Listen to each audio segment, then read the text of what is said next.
जय हिंद जय भारत स्टूडेंट्स, कैसे हैं आप? उम्मीद करता हूँ अच्छे होंगे।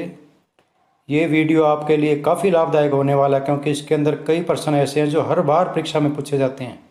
अगर आप चैनल पर नए हैं तो चैनल को सब्सक्राइब अवश्य कर लें ताकि नई वीडियो का नोटिफिकेशन आप तक सबसे पहले पहुँच सके। बिना टाइम वेस्ट किए तो चलो शुरू करते हैं मॉडल पेपर नंबर 3 के ऑब्जेक्टिव टाइप क्वेश्चन। जैसा कि आपको पता है कि हरियाणा विद्यालय शिक्षा बोर्ड ने फिजिकल के पेपर को 2 भागों में बांट दिया है। पहले भाग में बड़े प्रश्न आएंगे, दूसरे भाग में छोटे प्रश्न आएंगे। दूसरे भाग में 30 प्रश्न एक एक अंक के पूछे जाएंगे, जिसमें 10 प्रश्न ऑब्जेक्टिव टाइप होंगे और 20 क्वेश्चन एमसीक्यू होंगे। हर पेपर में पूछे जाने वाला प्रश्न नंबर 1, विश्व स्वास्थ्य संगठन WHO की स्थापना कब हुई? विश्व स्वास्थ्य संगठन WHO की स्थापना 7 अप्रैल 1948 को हुई। इसका मुख्यालय स्विट्जरलैंड देश के जिनेवा नगर में है। युज शब्द का क्या अर्थ है? युज शब्द का अर्थ है एक होना या जुड़ना, मिलान या संयोग भी हम कह सकते हैं। तो ये चारों इसके अर्थ हैं। कच्ची अस्थि भंग प्राय किन्हें होता है? कच्ची अस्थि भंग प्राय बच्चों को होता है, छोटी आयु के बच्चों को होता है। डायनेमिक शब्द किस भाषा से लिया गया है? डायनेमिक शब्द ग्रीक भाषा से लिया गया है, जिसका अर्थ होता है शक्ति। डायनेमिक का अर्थ है शक्ति। डायनेमिक शब्द का सबसे पहले मैक्स वर्थिमर ने समर्थन किया था, इसका यूज किया था, प्रयोग किया था।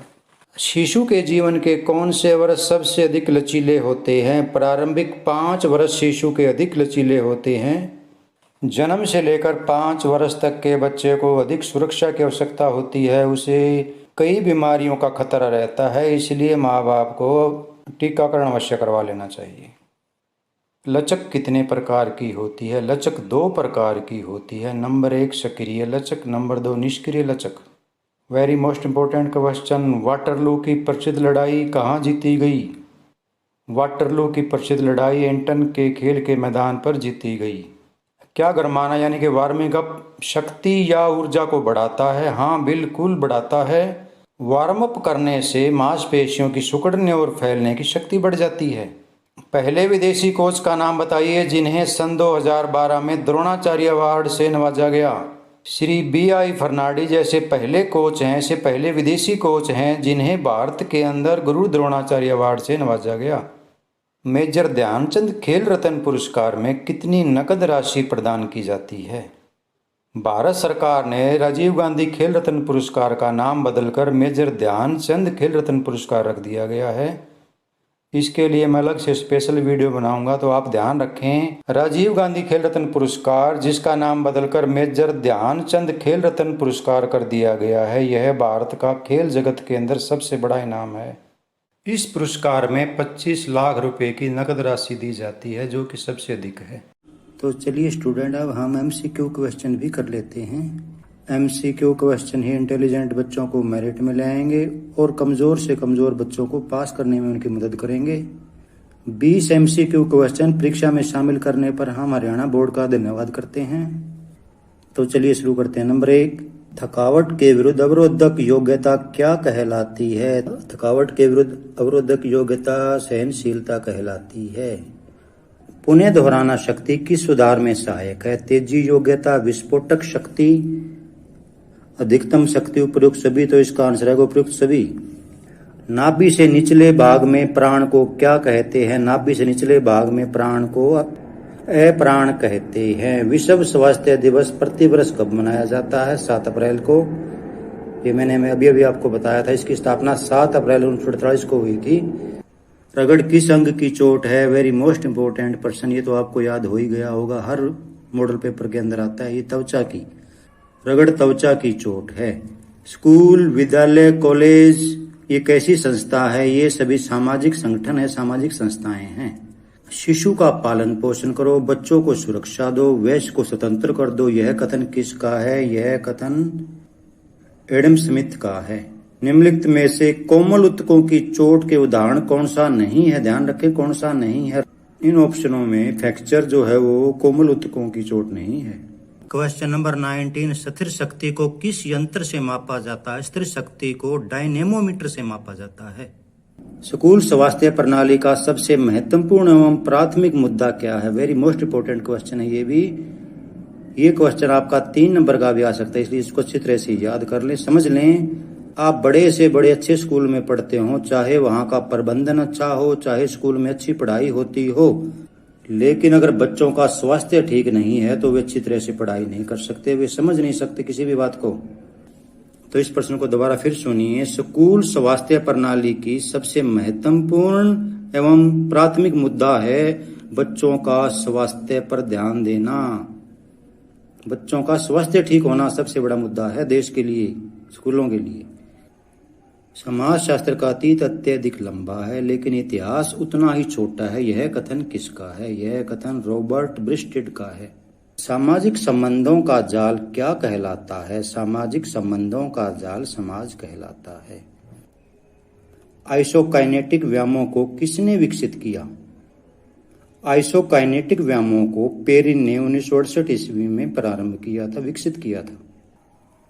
आइसोकाइनेटिक व्यायामों के अंदर आइसोमेट्रिक और आइसोटोनिक दोनों व्यायामों को शामिल किया जाता है। महर्षि पतंजलि ने योग के कितने सोपान बताए हैं? महर्षि पतंजलि ने योग के 8 सोपान बताए। अष्टांग योग, ये प्रश्न भी मोस्ट इंपोर्टेंट है, 5 नंबर का भी आपसे पूछा जाएगा और इसमें से 1, 2, 20 में से भी पूछा जाएगा। इस प्रश्न को आप ध्यान से याद करें। यह वीडियो मैंने पहले ही बनाई हुई है, इसका लिंक मैं डिस्क्रिप्शन बॉक्स में अवश्य दे दूंगा। महर्षि पतंजलि जी ने योग के 8 नियम बताए हैं। यम, नियम, आसन, प्राणायाम, प्रत्याहार, धारणा, ध्यान, समाधि। इसको अच्छी तरह से याद कर लें आप। खिंचाव, जिसमें विभिन्न तनाव से भार उठाने से खिंचाव के कारण मांसपेशियां छोटे होने लगती हैं, तो उसे क्या कहते हैं? उसे कॉन्सेंट्रिक खिंचाव कहते हैं। ये भी मोस्ट इंपोर्टेंट क्वेश्चन है। शरीर के सभी भागों में पाया जाने वाला प्राण क्या कहलाता है? शरीर के सभी भागों में पाया जाने वाला प्राण ध्यान कहलाता है। ये प्राण वाला क्वेश्चन भी हर परीक्षा में पूछा जाता है, इसका मैं अलग से वीडियो बनाऊंगा, इसलिए चैनल को सब्सक्राइब अवश्य कर ले ताकि नई वीडियो का नोटिफिकेशन आपको सबसे पहले मिल सके। निम्नलिखित में से कौन सा यम नहीं है? तप जो है वो नियम का भाग है, यम का भाग नहीं है, तो इसका आंसर आएगा तप। बाकी सभी यम के भाग है लेकिन तप है वो नियम का भाग है। खिंचाव आ जाने के कारण कई बार मांसपेशियां फट जाती हैं। टोक्यो ओलंपिक खेलों 2020 के बारे में अवश्य जानकारी प्राप्त कर लें, इसके बारे में भी 2 प्रश्न आपसे अवश्य पूछे जाएंगे। सन 2032 में ओलंपिक खेल कहाँ आयोजित किए जाएंगे? तो इसका आंसर आएगा ब्रिस्बेन में, जो कि ऑस्ट्रेलिया के अंदर है। टोक्यो ओलंपिक खेलों 2020 में भारत ने कितने पदक प्राप्त किए? टोक्यो ओलंपिक खेलों 2020 में भारत ने 7 पदक प्राप्त किए। इस टूर्नामेंट में भारतीय महिला हॉकी टीम ने भी अपना परचम लहराया, लेकिन छोटी सी चूक के कारण वह 4थे स्थान पर रह गई, लेकिन फिर भी हमारे लिए बहुत ही गर्व की बात है कि वहां तक तो पहुंचे। और पुरुष हॉकी टीम ने 41 साल के बाद में पदक प्राप्त किया, ये भी हमारे लिए गौरव का विषय है। आने वाला समय भारतीय हॉकी के लिए वरदान साबित होगा, ऐसी हम उम्मीद करते हैं।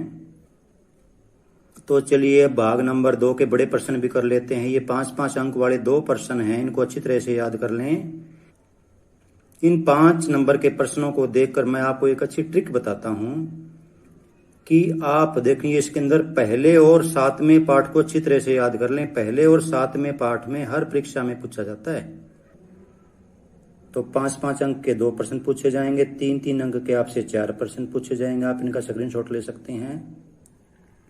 2-2 अंक के भी आपसे 4 प्रश्न पूछे जाएंगे। इसके लिए अलग से वीडियो बनाऊंगा, ये वीडियो काफी लंबा हो जाएगा। तो हमारी अगली वीडियो 2-2 अंक की होगी, जो तीनों मॉडलों पेपर में से लिए जाएंगे। तो चलिए बहुत जल्द मिलते हैं अगली जानकारी के साथ। Take care.